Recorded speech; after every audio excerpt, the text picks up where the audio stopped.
সাপের কামড়ে ওঝার কেরামতিতে মর্মান্তিক পরিণতি এক বৃদ্ধ মহিলার। ওঝার কেরামতিতে মৃত্যু হলো সর্পাঘাতে অসুস্থ বৃদ্ধার। অভিযোগ, হাসপাতালে চিকিৎসা করানোর বদলে ঝাড়ফুঁক করানো হয় রোগীকে।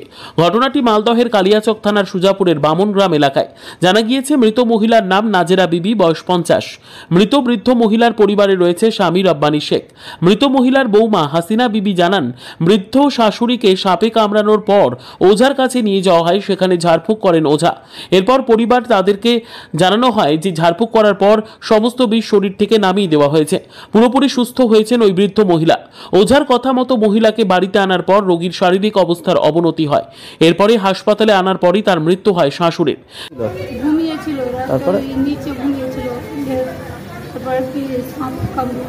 কোথায় নিয়ে গেছিল? আমাদের গ্রামে, ওখানে ঝাড়ফুঁক নিয়ে গেছে। কি বললো ওখানে? ওখানে বললো যে সাপে কেটেছে, তো বিষ জ্বালিয়ে দিয়েছি, ঠিক হয়ে যাবে। বিষ নেমে গেছিল? বিষ নেমে গেছে। তারপর কোথায় নিয়ে গেল?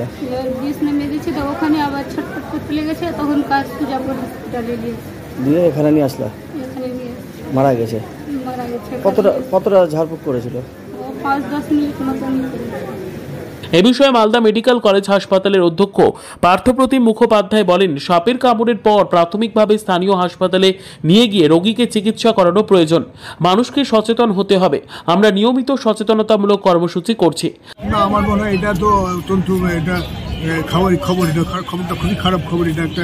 এবং আমি চাইবো যে আপনারা দায়িত্বশীলভাবে এটাকে একটু অ্যাওয়ারনেস ডেভেলপ করতে হবে, সবার মধ্যে সচেতন করতে হবে যে বাইট টু প্রিক মানে বাইট করার পর যতক্ষণ ওষুধ শুরু হবে এই সময়টাকে ন্যূনতম করতে হবে। তাহলে কিন্তু সাপের কামড়ের রোগী কিন্তু সুস্থ হবে।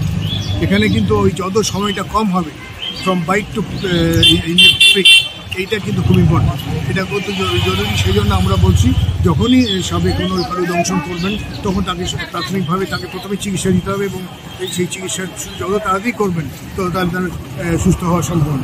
তা না হলে কিন্তু এটা হবে না। এটা মানুষের মধ্যে সচেতন করতে হবে। পরিবার সূত্রে আরো জানা গিয়েছে, অন্যান্য দিনের মতো পরিবারের অন্যান্য সদস্যদের সাথে খাওয়া দাওয়া করে ঘরের মেঝেতে শুয়ে পড়েন ওই মহিলা। কিছুক্ষণ পর ওই মহিলা সাপের কামড়ের পর সারা শরীরে জ্বালা হয়। এরপর ওই মহিলাকে স্থানীয় এক ওঝার কাছে নিয়ে যাওয়া হয়। সেখান থেকে নিয়ে আসার পরই গুরুতর অসুস্থ অবস্থায় হাসপাতালে নিয়ে গেলে মৃত্যু হয় তাঁর। মালদহ থেকে জিএম মুমিন, লোকাল 18 বাংলা।